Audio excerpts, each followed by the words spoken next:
네. 신다 खालामनांला.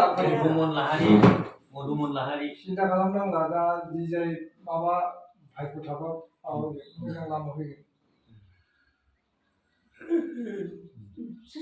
गामना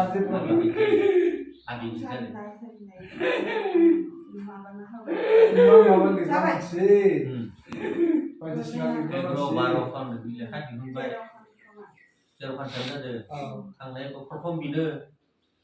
बे समाव जों दंफैयो नैबे निकासि मा गामि मोनलाय गामि निकासि ब्रह्मपुर निकासिनि ब्रह्मपुर गामियाव जोंनि सासे लोगो थुनलाइगिरि सल'मागिरि सासे मुंदांखा सासे लिरगिरि परशुराम सेर बिथांखौ जों खौरां लांफैदों। बिथाङा दा एसे असुस्थ' अबस्थायाव दङ। बे देहाया मोजां नङा नोरजिया जानानै दङ। बिथाङा जेन थाबैनो हामथों बेखौ आनान गसाइनि सेराव जों आर'ज गाबो जेन बिथाङा जेन थाबैनो हामफिनो।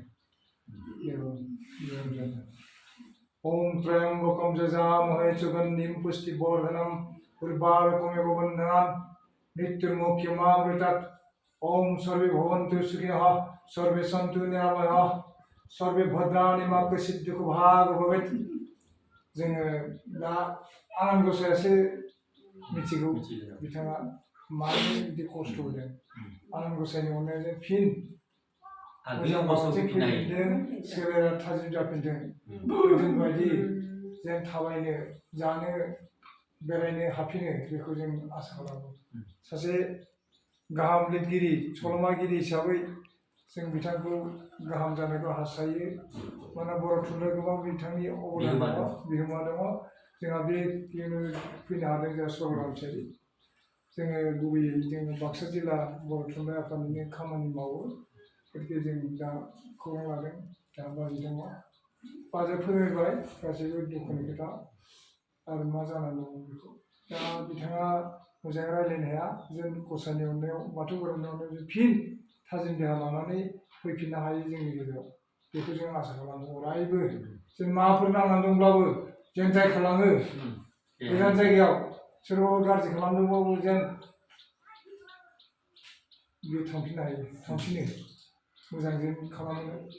मानोना फाप गैया आदाया जेबो फाप गैया बिदि खालामनाङा। बेखौनो रोङानो जोंबो एख'खौनो रोङा।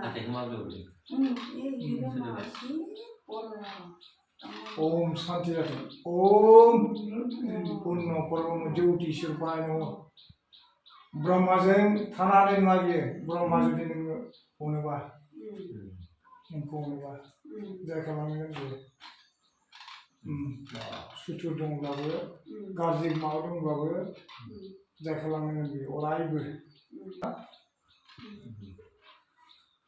सासे पाप गैयि मानसिखौ बिदि खालामनाया अन्याय। शान्ति जाथों। बाराद्राय मावदो आरो ओरैबायदि मावदो। लामाखौ मा खालाम